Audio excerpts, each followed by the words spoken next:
Good evening, everyone, and welcome to Trips Paranormal. I am Ryan, I am your host, and I am the founder of Trips Paranormal, also known as the Regional Indiana Paranormal Society.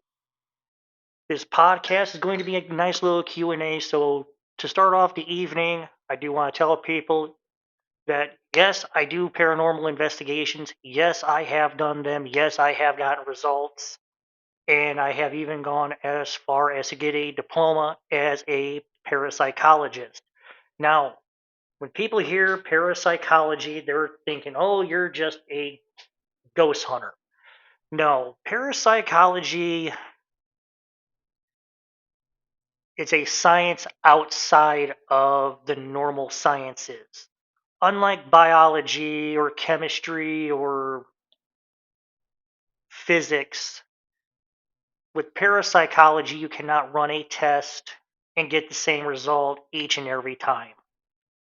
Parapsychology is one of those things where you're not going to get the same result each and every time. Just like with any ghost hunt, you're not going to get a result each and every time.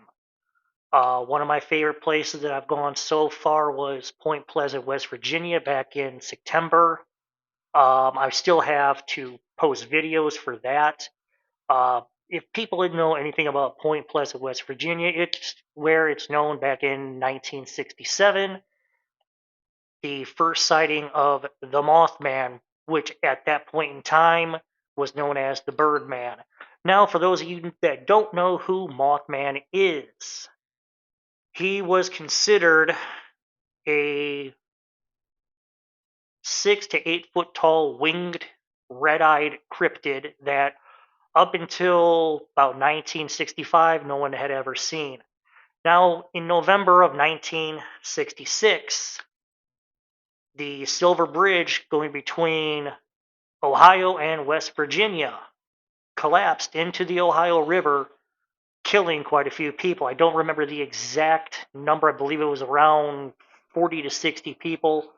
Uh, it's believed that the Mothman was a harbinger of this bridge collapse. Now, as I said, I did go to Point Pleasant back in September. Unfortunately, I didn't get to see Mothman himself. I'm a little upset about that, but that's okay. I did go to the Mothman Museum, which, if you are ever in Point Pleasant or the surrounding area, you got to check it out. It's a really cool place. I got to meet the owner of the place, and it was very fun. Um, but getting back to the original reason for tonight's episode, we're not talking about Mothman or anything in particular today. We are simply talking about the paranormal in and of itself. The paranormal has been something that has interested me for quite a long time. As I said, I did take a diploma program to become a actual fully accredited parapsychologist. So yes, I actually do have a parapsychology diploma. I am actually in the process of studying to not only have a diploma, but I do actually want to seek out a PhD in parapsychology. Now, what do I decide? What do I plan on doing with it? Not really sure yet. Uh, but like I said, I do enjoy going on ghost hunts. I've been on quite a few myself. Uh, so at this point in time, I'm going to go ahead and end this podcast. I did want to just introduce myself. I wanted to introduce Trips Paranormal to the masses. And I welcome any and all questions that you may have. I also welcome you to suggest places of interest or places that you know that might be haunted or there might be some kind of activity. So I thank you for your time today, and you all have a great night. Thank you.